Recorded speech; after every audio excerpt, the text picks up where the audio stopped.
What's up, coach? Welcome back to the show. If you've ever felt stuck in sales, like you're doing all the right things, you're rewriting your scripts, you're practicing your objection handling, but your client numbers still aren't going up, then this episode's gonna hit different for you. We're diving into what really keeps good coaches from closing great clients and how to shift into a sales process that actually feels like coaching, not convincing, because no one likes that. The episode is actually a part of a special series I'm doing to lead up to a brand new masterclass I'm running called the Prescriptive Method. This is where I'll be teaching the exact system I use to close over 4,400 clients using service for sales. It's actually the same sales process that doctors use to prescribe programs to their patients. No scripts, zero awkwardness behind it. So if you're attracting leads, but they're not converting or signing up, buckle up. We're about to fix that. And I want to start at this point. You're not bad at sales. I come across so many coaches who have clients. They're working with more than 15 people.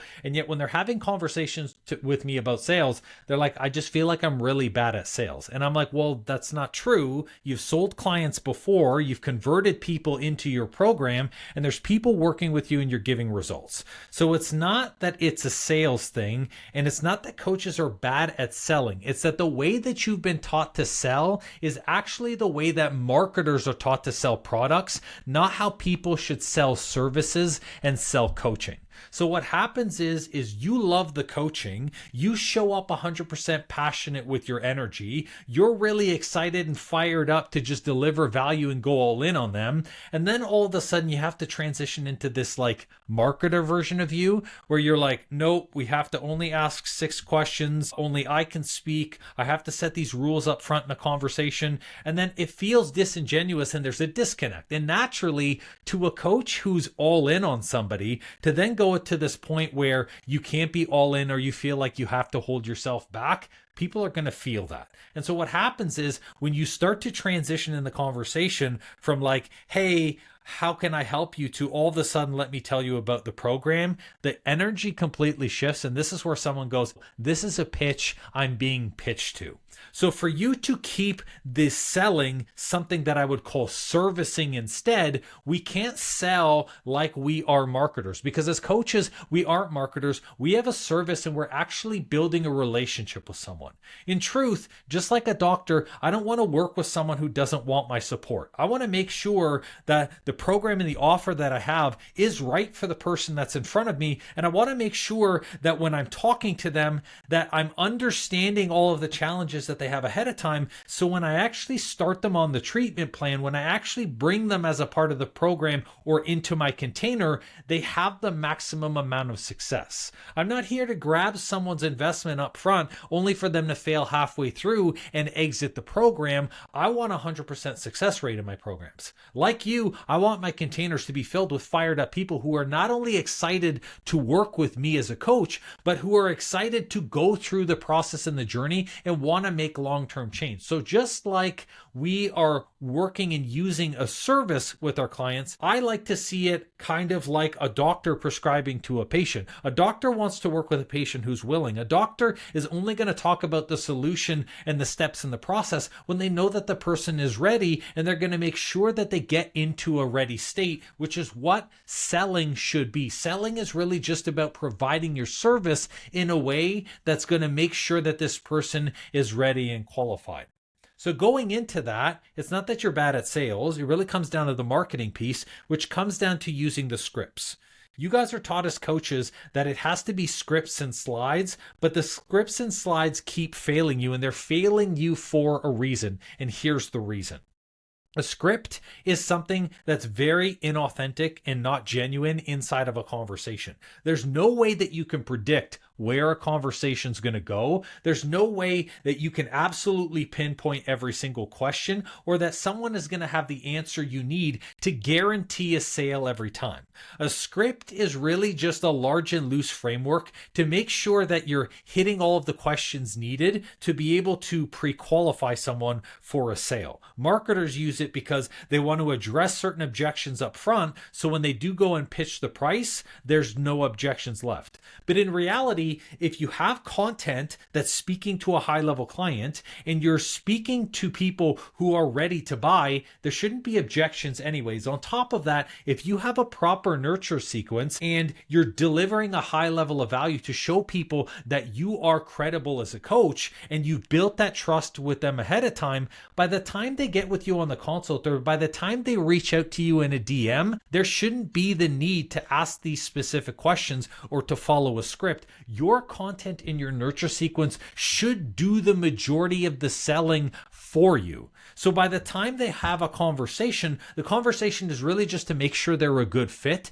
and to see what offer is going to be the best offer for them. And so now let's talk about the slide thing. A lot of times when coaches come to the sale part, they want to show all of the tips and the tools. They want to show everything that's involved in the program. And so they have a slide deck that talks about all of the program modules, everything that they get inside of it. Again, that's like product sales. And so what happens is people are looking at the benefits. It's speaking to a logical buyer. Here's how much the program is worth. Here's how much you get it. And so what happens is you're trying to pitch them the product and the modules, but really that's not what they're buying when it comes to coaching. When they are working with you as a coach, they're buying the transformation. They're buying a future version of themselves, and that can't be explained on slides. As a matter of fact, the more you show them with the slides, the more questions that they're going to have inside of the sales process, and that makes sense. If you show them a bunch of nutrition slides and a bunch of modules, they're going to ask, why are the modules relevant? What do you think about this nutrition process? And if anything, the more information you give them gives them more of an opportunity for them to have a question that maybe they've never considered before. This is why scripts and slides don't work, because when you're having a genuine conversation, the goal is really to just tell people what is relevant for them. Like as an example, inside of the Coach to Coach program, there are 4 separate programs. There's Fast Launch, there's Client Converting Content, No BS Sales, and Effortless. But I don't talk about all of these things when I'm speaking to a coach. Because if someone, for example, has no sales issue, then they don't really need to look at No BS Sales. Then I'm really just focusing on what's going to get them leads. Or if someone is looking to launch a program, then why am I talking about building out these systems and all these other things? It's going to lead to a level of confusion because they're going to say, well, wait a minute, that's not what I came here for, and that's not what I wanted. And here's another part with which is kind of challenging with a script and a slide deck. Having a script and a slide deck going into a consultation means that you're coming into the conversation with an agenda. You're going in and you're saying, hey, I need to sell you on this program. Regardless of how our conversation goes, regardless of what you say, regardless of what is right for you, my objective as a salesperson is to sell you into the 16-week program. And this is the offer that I'm going to come at. I have the price points ahead of me. I have the slide deck for the program.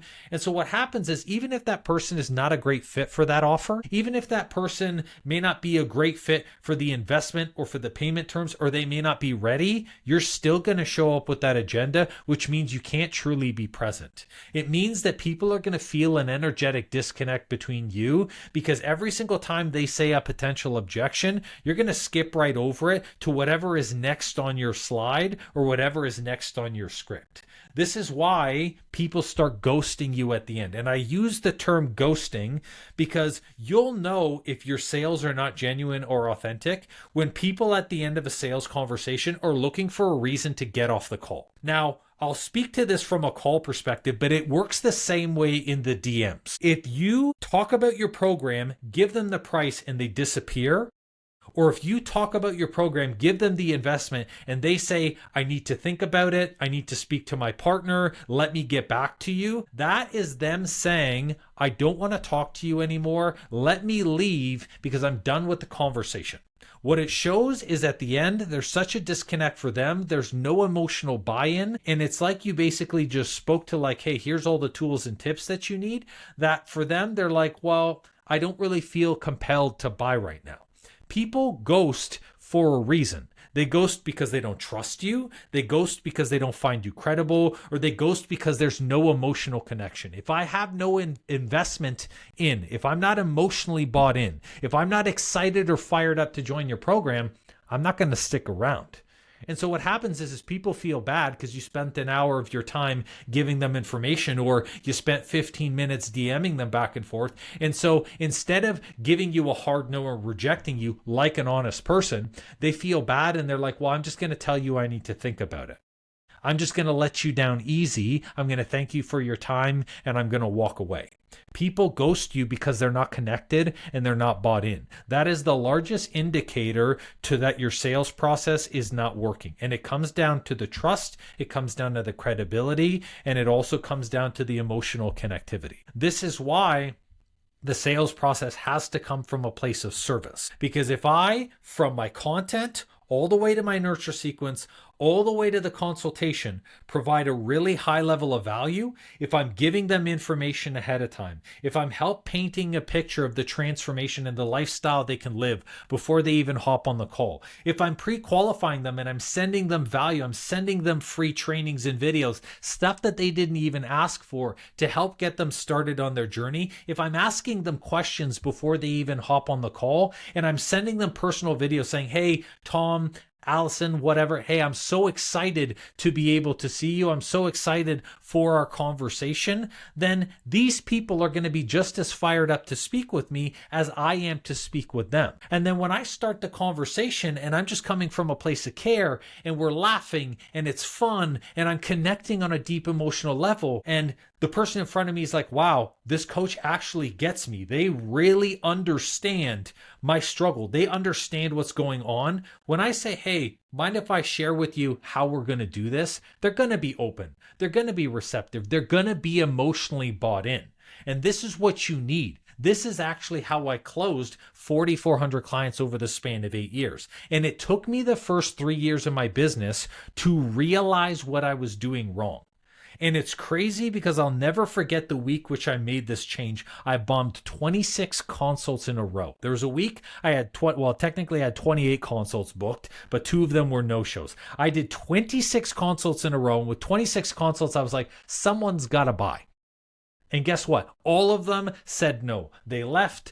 They stopped talking with me. They said, I need to think about it. My partner needs to get back. And no one ended up making the decision.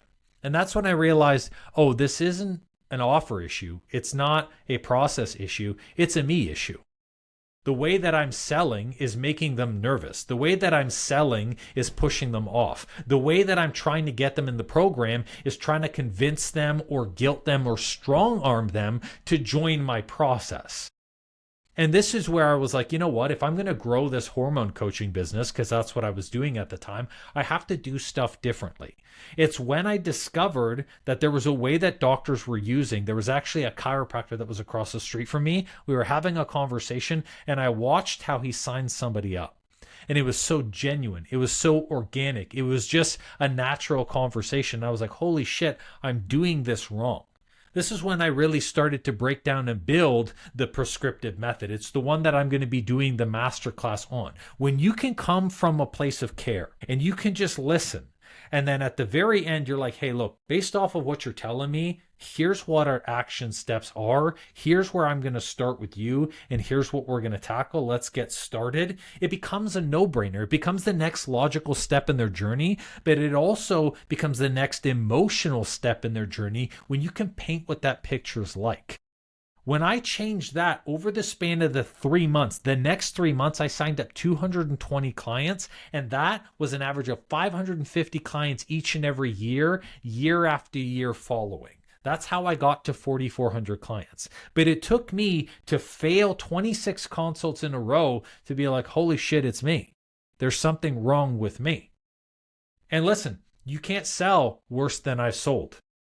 I've sold and there's been sweat all over my face. My shirt was damp at the end of the sale. I look like a car salesman. I sold to where I've actually argued someone and be like, well, you're not serious in this. There's nothing that you haven't done that I haven't done inside of a sales process. And one of the craziest things to me is if you come with a sales and a marketing agenda and you're looking to basically push a program or push an offer, even if you do get someone to sign up, they end up being the worst clients anyways. The person you guilt into joining, you have to keep guilting into staying into the program. The person you convince to join your program, you're going to have to convince them day after day that they made the right decision. The person that you argued and they finally got a breakthrough, you're going to find that your coaching is really combative and you're going to have to argue with them all the time. It means that it's going to take you longer to coach them. It's going to take you more energy to coach them. You're going to feel a high level of overwhelm, and that's not what you want inside of your coaching containers. Remember, you want to work with people who want to be there. You want to work with people who are fired up and who are excited and who are ready. And here's the thing, every single person that's been in front of you right now has been ready. You just did not take them to the place which emotionally you addressed and broke all of their beliefs. If selling makes you nervous, it's because you're focused on the sale and you're not focused on changing the belief. That is the only purpose of sitting in front of someone or of helping them unpack their BS. It is a belief system. That's what BS stands for. It's the belief system that prevents them from signing up from you. Maybe they believe that they can't do it. And if you overcomplicate the system, they're like, well, I definitely can't do it.